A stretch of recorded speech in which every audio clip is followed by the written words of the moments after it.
Hello, everyone, and thank you for joining us. I am Dr. Anarata Bishalieva, along with co-host Dr. Victor Fett, Dr. Katerina Shrey, and our program producer, Professor Larry Sherey. We host a weekly discussion panel on Russia's war on Ukraine with guests from Ukraine, military experts, medical personnel, academics, artists, literary figures, and relief workers. Our panel is recorded and circulated nationally and internationally. We appreciate your comments and feedback.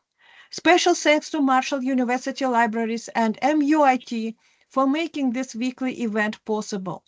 If you are joining us live on Teams, please feel free to use the chat to post any question for our guest. A quick greetings to our viewers in Ukraine from Dr. Katerina Shrey. Вітаємо наших слухачів в Україні з глибоким покліном.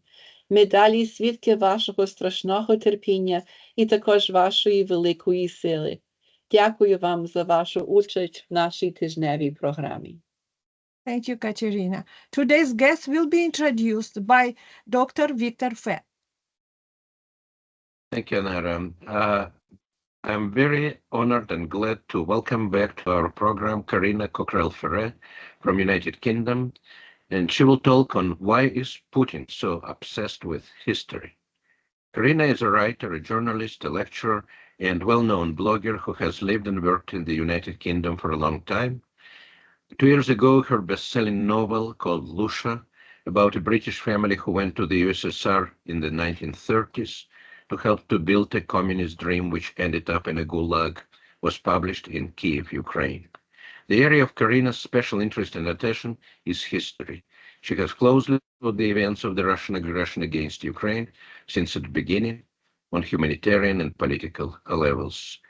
Please, Carina, the microphone is yours. We are very glad to have you at our 134th weekly meeting. Good evening, ladies and gentlemen. It's a beautiful evening in Britain. And unfortunately, I would like to talk about something not beautiful or pleasant.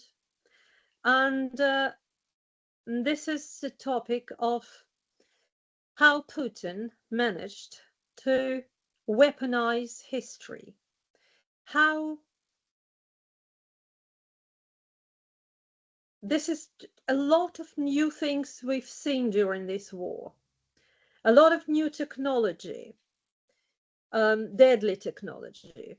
But unfortunately, another intangible deadly technology we've seen is weaponizing history. It's not something completely new. It's been done before by dictators, but Putin using means of modern technology, of technological development of the 21st century, brought it to perfection, I'm very sad to say, and made it quite effective. So, dangerous history. 7 months prior to invasion, when the Russian army was amassed in thousands, in hundreds of thousands, on the border with Ukraine. Sorry about that. On the border with Ukraine, Putin wrote an essay, 5,000 words, about why Russians and Ukrainians are one people. First of all, he used words like "we united by language, faith, and history." This is all very debatable. And one thing shows that he knows very little about history and has no systematic knowledge of it, and not a first thing about it, is that he used the word people instead of word nation, because it's not interchangeable terms. It's totally different ideas. Ukrainians is different nation with their own statehood. So it doesn't matter in the world where people already formed as nations whether they had any unity in the past or not, or developed together. In the same time, if we imagine the Britain would go completely mad, and our king would decide to bring back America because at some point there was a common development, common language, and common faith. It's the same sort of story. It would be called insanity. It's impossible because America developed is a different nation with its own statehood. So, however, there are some links, has been. And so he is bringing this idea of the 8th century. And interestingly, that during the conversation with Tucker Carlson, when he asked him, why do people die in Ukraine today? Why do you wage this war? He started talking about 8th century, early medieval time. And it's quite interesting why he started talking about it. I will be as brief as possible. Please bear with me. Why, for 21st century person, it's impossible to understand why children should die today in Kyiv because something happened in the 8th century. And Carson certainly didn't understand. And all these documents he passed over, it's like talking to a person from perhaps like some sort of horrific time travel. And what Putin was worried about, Kyiv was in 8th century, we're talking about 9th century. 9th century Kyiv was developed city. It was very developed. It was close to the west, closer than the rest of Russia. And basically it already, it's taken its religion from Byzantium. It has links with Byzantium.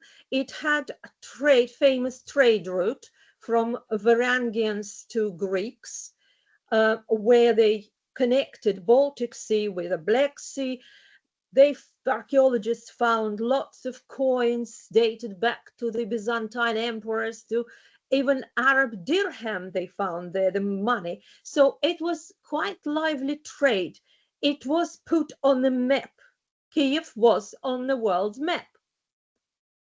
Now, then what happened? The Mongol invasion. An Mongol invasion which occurred, they came to Kyiv in 1240, and they've taken the city and put the population to sword, destroyed churches, destroyed the city, and basically laid it to waste as surrounding areas. So basically that center of culture, of learning, of building was over for a while.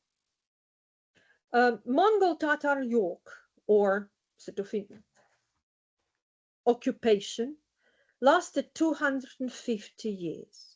And what happened then? While these Western territories, because Tatars couldn't quite control such a vast length of the country, they kind of let them be as they were. And they concentrated on the areas closer to them, which was sort of Russia proper, Russia where the now Moscow is, and surrounding principalities. Again, there weren't any nations as such. It was feudal time where each prince, each aristocrat, each kind of warlord, more correctly, would be uniting his minions around him and the people who paid tribute to him, the peasants, the sort of and low down on the hierarchy, just like in Europe, everywhere it was the same. So what happened during a Mongol invasion, when that northern western part of the country, again, it wasn't united country, it was just a patchwork of principalities. When they were in decline, Moscow was founded, and the Tatars and the Tatar princes from Golden Horde decided that this is actually a very convenient location where they could put someone like the prince, and who will be governing as their representative over that land, and collect the tribute and deliver the tribute to them. And for that, they're given him and a few other princes certificate of the rule, basically. And that's why when the Kyiv and surrounding areas went into decline, the trade has stopped, the Moscow started flourishing, and with help of the Tatars. And obviously 250 years, these people used to live together. And the style of rule, the style of relationship between leaders and their nation, and their people, their subjects. We don't use even word nation at the time. They learned to live and conduct various business the Golden Horde way, the Tatar way. I mean, that is natural. That's how people live 250 years on occupied territories. But that is why there was quite distinct difference between the areas around Kyiv and principalities, which are then sort of a long time stayed in decline, and the other principalities which been flourishing. Now, I'm not touching the language here because it's irrelevant. It's irrelevant. It's the same thing that the French and Belgium speak the same language, but the French are not invading Belgium and declare it non-state simply because they speak the same language. So the faith, common faith, Putin brought in that essay, the Europe knows the most dreadful religious wars of the 18th century and 17th century were fought by the people of totally same faith. We're talking about the people who, again, speak the same language, and that should be uniting factor. No, Spanish Civil War, American Civil War.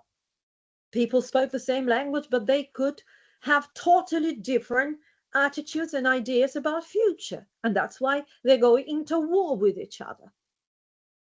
And common history, again, it's extremely debatable and should not be in a nation where the history was always used simply as a tool for propaganda or as a weapon during some aggression.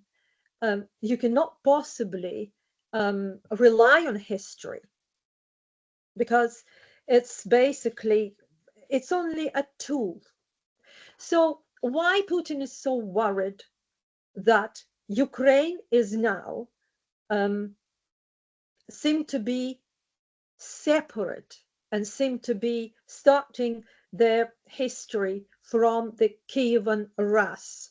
Rus, by the way, in primary chronicles written by Nestor monk in Kiev, and this is the only oldest document which basically exists, which explains what happened in 9th century. The original didn't survive, so the copy for a long time suspected not to be genuine. Then it was recognized as genuine, and basically that monk lived in 12th century, in 12th century. So if you live in a 12th century in those days and you write about events of the 9th century, you sort of course, have to use some poetic license, and nobody knows to what extent it's not a fairy tale, because this is a realm of mythology, a realm of fairy tales, because no other written documents actually survived from that time. So what it says, the Varangians, which are from Sweden, Scandinavian nation, Nestor writes, Scandinavian nation called Rus. And he specifically even explains that there are nations like there are people like Franks, people like Germans, people like Angles and Saxons, and people like Rus. And this Rus people came from Scandinavia, from Sweden, he says.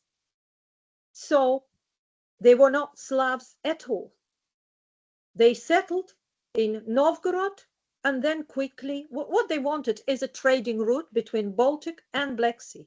And then they went straight to Kyiv because it was navigable river, and that's what they could use to basically go to Constantinople and offer themselves as a hired swords and indulge in some piracy and some all sorts of things, as Vikings did. So that's what it was. But Moscow only was founded in 1147, first mentioning in the chronicles, 1147, to compare to 862. So Putin is worried and killing people in Ukraine now because he's worried about his history is going to be 300, 400 years less. He's worried about this idea. What can I say? And that's why he tortured that American journalist with all that idea, as I'm probably torturing you now with at the moment. But it needs to be said, because for 21st century person, it's impossible to understand how this could be a reason for a war. But it is if you're weaponizing history, if you're using it as another rocket, ballistic rocket of some nature. So that is why, another reason why he's so obsessed about this 300 or 400 years, because without Ukraine, without Kyiv and Rus connecting to Moscow, which basically developed as two different, developed separately during the Tatar invasion, Tatar occupation, that this lack of continuity is tragic to him. He wants to establish himself as empire, and without linking himself to Byzantium in 9th, 10th century, he cannot call himself empire. And that means that Ukraine becomes a country with a glorious history when Russia started 1147. And that is not enough for Putin. How ridiculous is that? But that is motive behind his few books he read and believed in, as any person who's got mediocre or no knowledge of history certainly doesn't possess the systematic knowledge of history. And that's why he says it's not empire without Ukraine. That's why he's more relaxed about other post-Soviet space as such, but not Ukraine. With the language, I want to mention that when I started preparing for when basically in a course of preparation for this talk, I realized that in 1863, after the Polish uprising, basically there were several laws which eliminated Ukrainian language completely from the realm of Alexander II. Alexander II, the liberator Tsar of Russia, signed the decree which basically forbids any religious literature to be published, any literature to be published in Ukrainian. And incidentally, there was the Bible translated into Ukrainian at the time, just a year before. And he said, no way. And he forbade this Bible to be published in Ukrainian. And he said, first they will produce their own Bible, and then they will try to make their own state. So this is a very long history of something that is called linguicide. Linguicide as killing the language. And there was several legislation which supports the notion that Ukrainian language should be resorted to a very limited, low kind of the everyday use if they choose to, and literature. The fiction can be published in Ukrainian. That is all. However, no textbooks and no teaching Ukrainian in primary schools. So children would not be taught Ukrainian. It was forbidden by law from 19th century. So when it was a policy not unique for Russia, because the very similar policy was deployed by Britain against Irish and Scottish Celtic languages. But well, it's all sort of in a very different situation right now regarding to that, to compare to Russia, which fights a war and kills people because of this very abstract notions of the language. Language only unites people on a very basic level. When you've got nation, it's not the language which is the main unifying factor, it's the statehood. And Ukraine from 1991 has a different statehood in 20th century. It was statehood that Ukraine experienced before several times, but they were short-lived, unfortunately, because invaders, because Russian involvement. But it was always desire, it was always direction of Ukrainian people to get their own independent country, independent state, and use freely on every level, in theaters, which was also forbidden, the Ukrainian language. So the centuries prepared that situation when quite a lot of Ukrainians speak Russian, call it mother tongue. This is, well, the same, very similar situation under normal circumstances that would be between perhaps France and Belgium again. But no, it's different. So moving on to mythology, another very big mythological weaponization that Putin uses is the Second World War. And when I was at school, and it hasn't started yesterday, it started a long time ago in Soviet Union, we've been taught that the West did very little to help us during the Second World War. They were sitting back and waiting until Russia starts or Soviet Union starts winning, and that's when they joined. A little like you. Later on, I spent 30 years studying the various documents of the Second World War. And of course, it wasn't true at all. The second front, which Stalin was pushing for, existed before Nazis even invaded Russia. There was a war in Atlantics. There was war in Northern Africa when British and American troops and others fighting Nazis.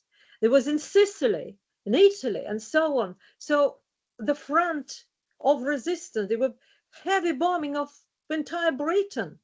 So that was not taught, that was not known. And this practice kind of came back. And the people, again, that Putin repeatedly sort of announced from the high pulpit that it was Russia which fought, and the rest of the countries were, yeah, lend-lease a bit. They helped with the lend-lease, but it's mainly the tinned meat. The tinned meat and a few other food stuff which been sent, and probably a few clothes. That's all. And that is gross, of course, understatement, because I wouldn't even call it understatement. It's a lie. It's a lie because after the invasion, after the Nazis' invasion on the 22nd of June 1941, almost all the Soviet planes, tanks, and so on were destroyed. The infrastructure, the roads, the factories, everything was bombed.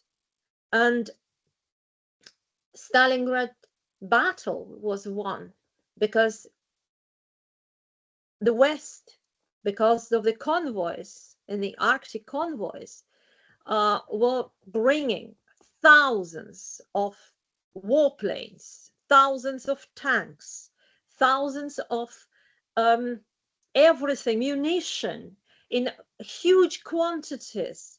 So the country had enough to face Nazis, which basically were only stopped on Volga. Now you can hear from some propaganda, sort of propagandists in Russia, that there was actually in 1941, it's United West which attacked Russia. United West. That's how they turned it all around, which was complete lie. And that mythology and full appropriation of the victory, of the combined joint victory in the Second World War continues and exacerbates.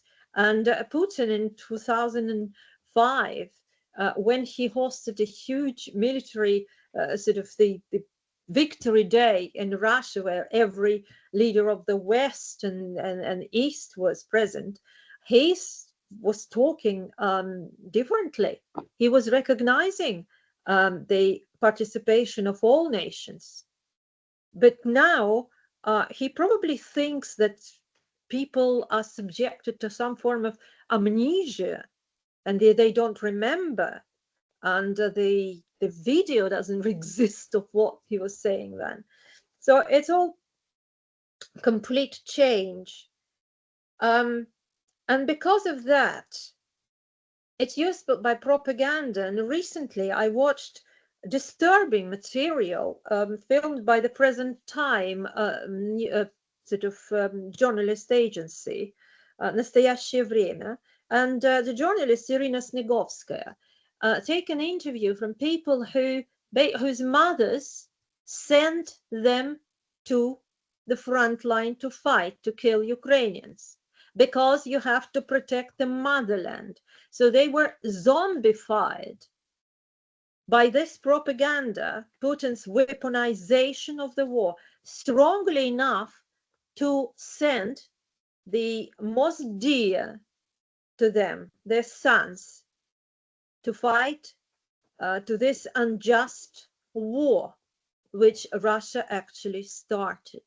And this is very disturbing because they're using the same formula, the same language as people were using during a great patriotic war to protect their country because they were invaded. But now they are invaders. But Putin somehow zombified them using that history into the same sort of believing in the same propagandist formula. And another recent move, which is quite disturbing too, is that the historical move, the prosecutor general of Russia now prepared the legislation that allows them to review the cases of people who were unlawfully executed during the Stalin's purges of 1930s, 1950s. They're going to revise and review these cases. People who were unlawfully executed were posthumously acquitted. But now they are reopening the cases. As they said, they are looking for Nazis being unlawfully acquitted posthumously, and they will do what? It's unthinkable. When in 1991 the archives were open and the huge process of acquittal of this unlawfully executed people have started, everything was checked and rechecked. There weren't any Nazis there. And nobody knows what criteria these people, the prosecutor general, is going to use in the Putin Russia to review these cases. Nobody knows. So the people would have to go through the drama and the of waiting whether their relatives who were acquitted posthumously would be persecuted again posthumously. It is just insane. It's impossible to imagine. So basically what I wanted to finish with are the words by George Orwell: who controls the past controls the future, and who controls the present controls the past. And unfortunately, Putin uses it not as the dystopian novel, but direct instruction for actions. That's all I wanted to speak about. Thank you very much, Carina, for this impassionate lecture. And I hope for many of our viewers, what you said was completely new information. Unfortunately, some of us know a lot of this and still cannot comprehend how this can be happening in our time. Let me thank you once again and open the panel for questions. I'm sure our Yes, moderators and viewers have some. I'm Please, more than happy to comments answer. Thank you. and questions, please. Hello, thank you so much for your presentation. I learned so much from what you just said. I also just want to start by saying you wrote back in March, they keep shooting, I keep walking. And that's a quote from a man who's pushing a wheelbarrow across one of the cities. I don't remember the details. You wrote a beautiful column. It was very powerful, very moving, about Ukraine personified. And I just want to and it was very raw too. I mean, you go into a lot of detail there that's quite graphic but immensely important. So I just wanted to thank you for your previous writings, as well as for your brilliant presentation today, starting with that excellent point, difference between nation and language. And specifically, as you were speaking about linguicide, so this is more of a comment than a question. So I grew up, I'm a child of Ukrainian immigrants. And so like many people of my generation, on Saturdays, I attended Saturday Ukrainian school, Sunday religious services in Ukrainian, scouts on Fridays in Ukrainian, everything in Ukrainian. And there was this big emphasis on speak Ukrainian. In fact, our parents would be frustrated with us when we spoke English among each other in the house. And as children, you don't think, why the big fuss? And the whole idea was, they destroy it there, we preserve it here, so that there would be still people who spoke Ukrainian in case this day would ever come. And I appreciate you providing a context for me and those of my generation who grew up being told how important it was to preserve our language.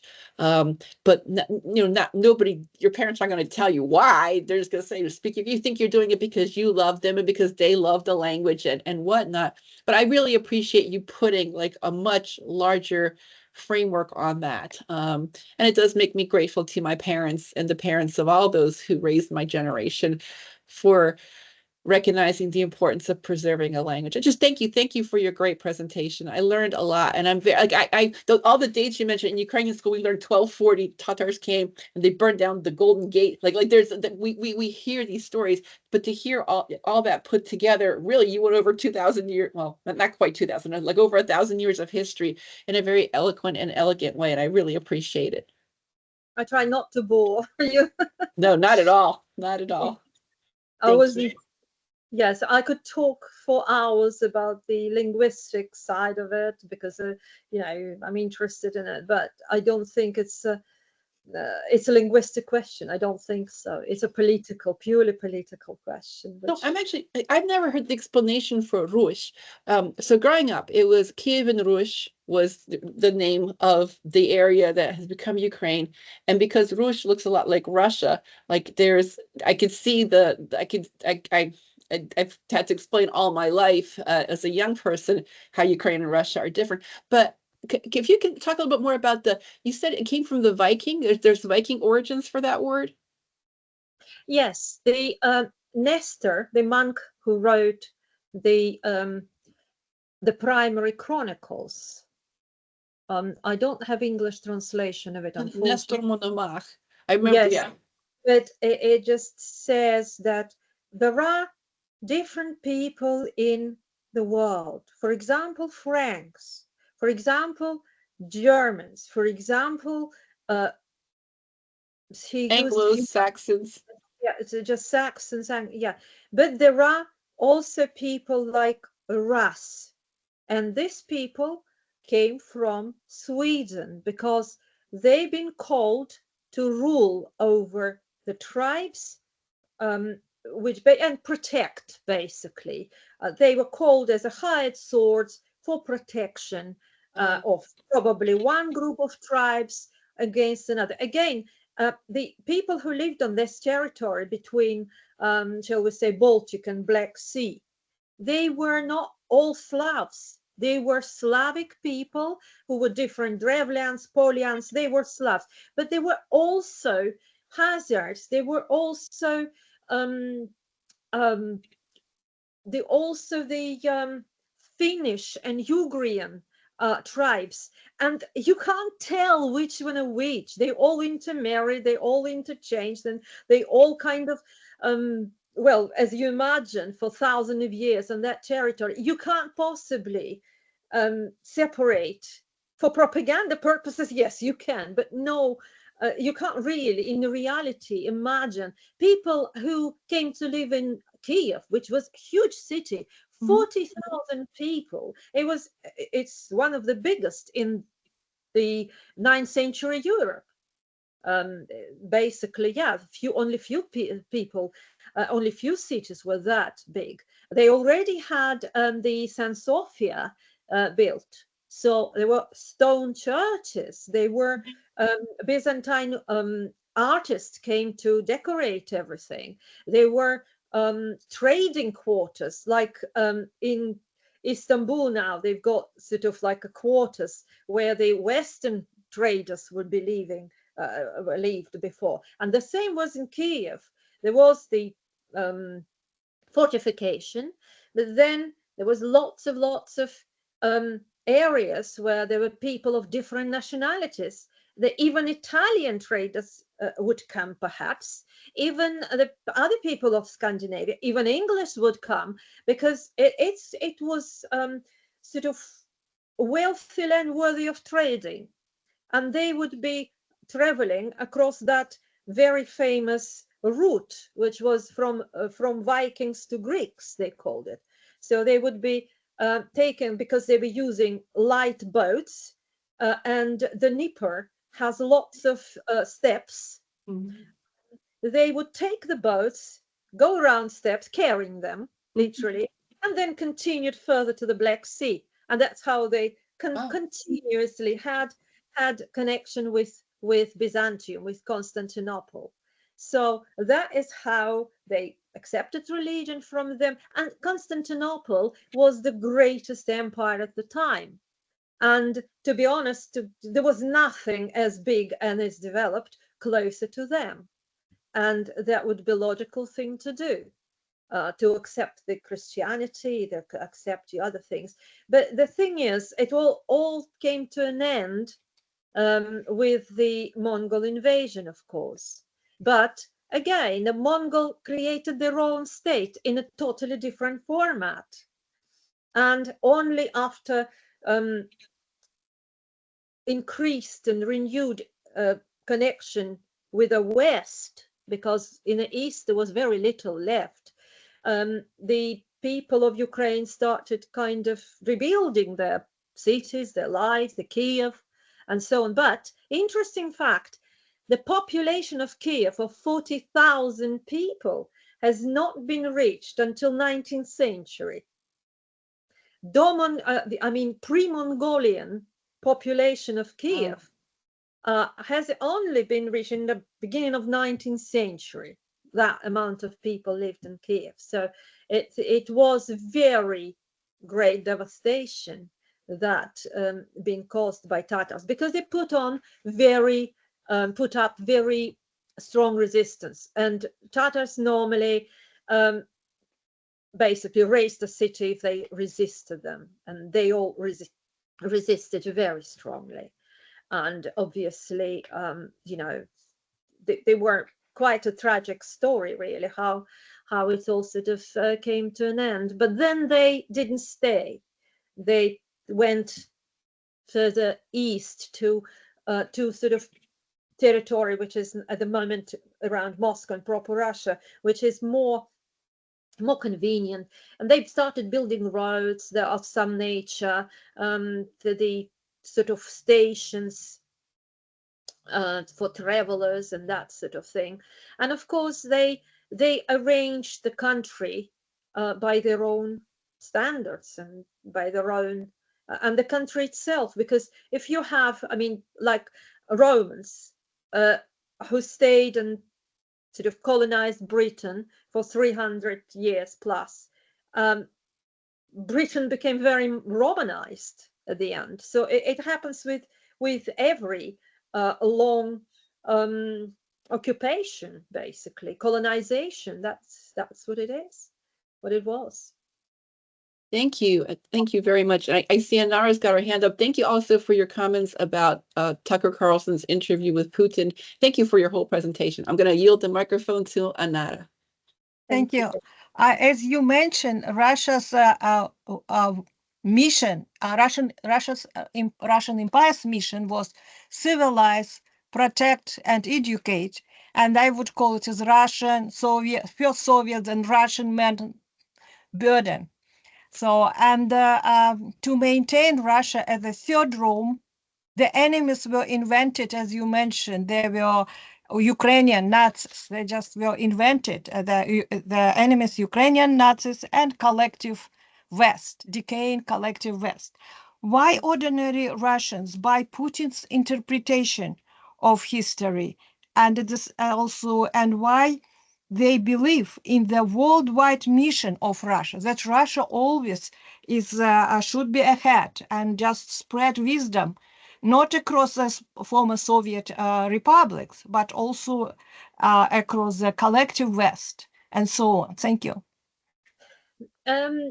Thank you, Anar, for this question. To be honest, I cannot imagine, I can imagine that, but I cannot understand fully. So it would be conjecture on my part. So I would imagine after the collapse of Soviet Union, people felt sort of trauma in some ways, because they're maybe squalid, but established way of life. The way of life they used to collapsed. They couldn't carry on as they were, and besides, they realized that yes, that huge empire became bankrupt in every way, and this trauma needed some sort of treatment. And unfortunately, Putin found that treatment in nationalism. Very similar happened to Germany, who basically was defeated, or rather, sort of after First World War, went into the huge difficulties on every way of the existence of their society, and economic difficulties, and they had to pay huge reparations. They basically realized they lost the war. They were despised people because they incurred so much suffering and troubles and loss of human lives in Europe, and they wanted to find something to be proud of as a nation. And the nationalism, racism, that idea of yes, we're bad, but we're still superior in this and this way, and we are going to teach the lesson, we're going to retaliate. This is what was used by Hitler in 1930s and 40s, and this is unfortunately the same recipe, the same propaganda construct that Putin used again, and it worked again. Unfortunately, these things do work, and that's my guess. I don't know. I can't understand the idea, what might get into people's minds when they do that, but I can only guess. So thank you. That's very interesting parallel. Thank you, Carina. While we're waiting for more questions, I will ask my own. Comparison with Germany is, of course, first thing which comes to mind, but for the benefit of our viewers, can you comment on the generational aspect here? Because what happened to Germany in 1920s, 30s happened essentially on the memory of the same generation. These were like fathers and sons fighting two wars. Here we have a little lag. I recently realized that those who fight now for Russia may be grandchildren of those who fought in Afghanistan in 1980s. So aren't we observing again the same breakdown of generational memory as in 1917 and 1930s, when history indeed becomes a myth simply because we don't remember it anymore? It's not only a matter of remembering. If you, well, there are a lot of evidence that people who were released or survived in Gulag remained faithful to Stalin and communism. And this is a very known fact. And how do we know that people who weren't killed and survived Afghanistan weren't still faithful to communist idea and brought up their children or grandchildren in the sense that they were part of something bigger, part of something more than just their mere lives? Because when the lives in dictatorship, human life is meaningless unless it belongs to something a lot bigger than them. And I think once you recreate dictatorship, the same mechanism starts working on everybody.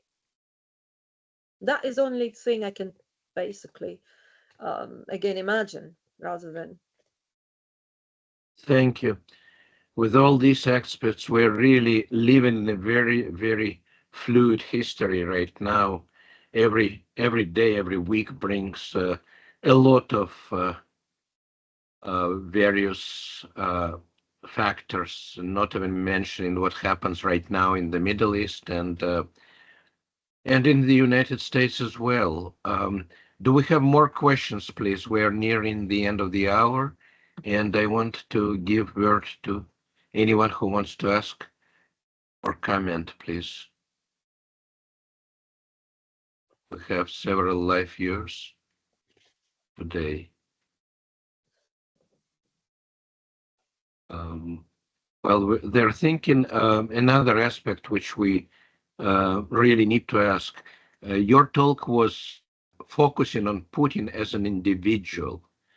Do we really see this kind of archaic situation today in Russia, comparing, I don't know, to Napoleon or to a Roman emperor personality cult? Because even in Stalin's time, it wasn't Stalin alone who was calling shots, and there was International Politburo, there was Comintern, there were many, many accomplices. But right now, in what we see in Moscow is indeed extremely archaic in appearance. What do you think? Are there parties? And with the same question, what happens after Putin is gone? Some people think everything collapses immediately, like in hypnotic seance.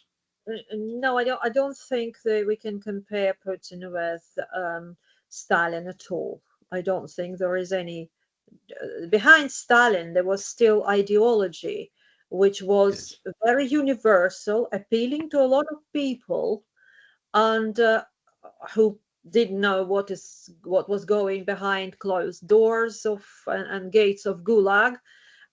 Mainly in cities, people still, the ideology was so powerful that we had communist parties in European countries, and some people still believe in that ideology, as which is quite sad. But the thing is, it's Stalin wasn't alone in that, and he offered and his kind of party a universal ideology. Class struggle, it was something people could confirm from their everyday existence. The other things, they could see it, at least they could verify it in some ways, and they would understand that there is it's injustice, it's lack of justice in the society. Let's inject more justice, and the Stalin was kind of embodied that idea in a way, for some people. Putin hasn't got such idea. What idea has he got? The Russia above all. I mean, that is not universal idea. You need to have a very powerful universal idea which unites people regardless of their creed, of their race, of the nationality, like Christianity, like communism. This is universal idea. Once you joined, nobody cares what is your background or where you come from. Putin doesn't offer that sort of universal idea at all. So a handful of nationalists who would be fighting to the death for that idea of the Ruski Mir, Russian world. Who wants Russian world? Ask people even, I don't know, in Hungary, the people who was, or Serbia, do you want Russian world in Serbia? Serbia supported them a lot. No, they don't want Russian world there. So it's not, it's idea which is not really, is non-starter. It's okay for internal use for a while. Another thing is, if we compare to Napoleon, Napoleon had sort of idea of revolution, liberation of the people from serfdom, from religion, from so on. So he basically was riding on the ideas of a French Revolution for a while. Again, like Stalin, universal idea, injecting more justice to the society. I mean, in, of course, in ideal propagandist way. What does Putin have to offer? Nothing. The conservative society, the homophobia. It's not enough to have to unite, to lead the world, and to be a leader which would be remembered in history. What else has he got? The idea that the unisex toilets are evil. What are his ideology? They're very, very little he can offer, really. I mean, nothing that any sort of far-right party of any Europe or the men in the pub can offer. You know, if you listen, go to the certain pub and there are old people sitting around the table, they might say something like that. This is not really enough to have as a unifying ideology of any kind. No, I don't think the future of Russia, I think it will, after Putin, I don't think it will last long.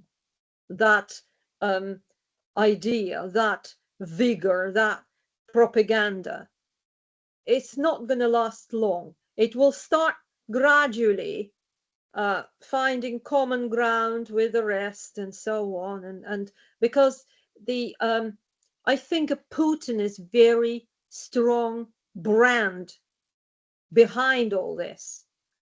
And if that brand will be no more, there will be no Putin's Russia. There will be something else, maybe worse.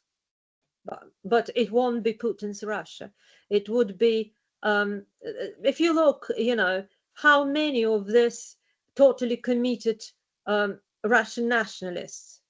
Not many. I mean, I don't know, of course, statistics, but they don't appear to be very powerful. Otherwise, they would take initiative and do something, but they don't. And when the Girkin Strelkov, their leader, was put in prison, they did nothing. So it's not a lot of them then. I don't think Putin will be remembered as a great disaster episode of Russian history. If that will not be a beginning of the more disastrous episode. Thank you. Well said. Thank you very much for sharing with us at this sad moment of history. But we all need to see much clearer, and you give us a lot of things to view and to understand. I hope this video will be watched by many. If I have, here is a question from my friend Sergei Kamyshan, who joins us from Kyiv. Sergei, please. It's not a question. I have a little remark about what may be an idea of all this Putinism. You remember 1984 by George Orwell. There were three ideologies in three empires of in this novel, and the ideology of East Asia was called death worship. It seems that death worship becomes more and more popular religion in Russia. That's all I have to. And another, it's only a remark. You may not answer. Maybe I missed something because I had to be distracted from your report for some time. You told about linguicide of Irish, but I have to remember that the similar linguicide as against Ukrainian in the same time was against Lithuanian and against small language Latgalian. And Lithuanians in that time, their book print was prohibited until 1904. But they printed books in East Prussia and brought them across the border. Yes. There was a profession even, knygnešas in Lithuanian, the people who bring books, knygonoša, in Ukrainian. Sergey, thank you very much. It only confirms that any empire desires to have unification to the last possible letter, to the last possible book, to have a control over people's mind. Because if it would be people reading their own languages, they can't control what is written there. So it has to be full control of the intellectual property of what goes into people's minds, and that is the sure sign of dictatorship. And that is just simply all empires of the past were very similar in that, but they are empires of the past in Europe, and only one still remains and exercises similar notion. But I have to remark that the Austro-Hungarian Empire was not so rigid against local languages. It could be, I agree, yes, it sort of could be different degree of this control. Yes. And it was exactly in Lviv and Lemberg at this time when Ukrainian culture thrived as opposed to Russian Empire, and probably this gives some background to the argument that Ukraine was made up in Austro-Hungarian general staff. Both empires suffered suffered differently, yes, and we need also to remind our viewers this history of 100 years ago repeats itself, because then the anti-communist movements mostly maintained that Russia should exist as unified nation, and this was their general conflict with new nations like Poland and Finland. And we see the same story again and again. Thank you, Sergey, for your comments, and thank you, Carina, once again for your wonderful presentation. I will ask Dr. Shrey now to say, Katerina, if you're with us, to say a few words to our viewers in Ukraine. Gladly. Дорогі браття і сестри в Україні, ми зберігаємо вас у наших думках і молитвах і серцях. Нехай милосердний Бог тримає вас у своїй опіці. До наступного тижня. Прощаємося.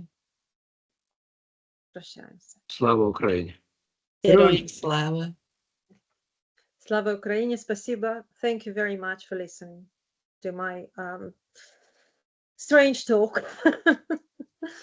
Thank you. And Sergey, please stay safe. Thank you.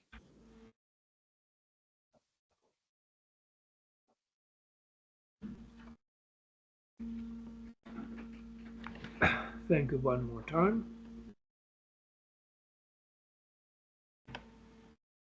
Victor, should I go ahead and stop the recording?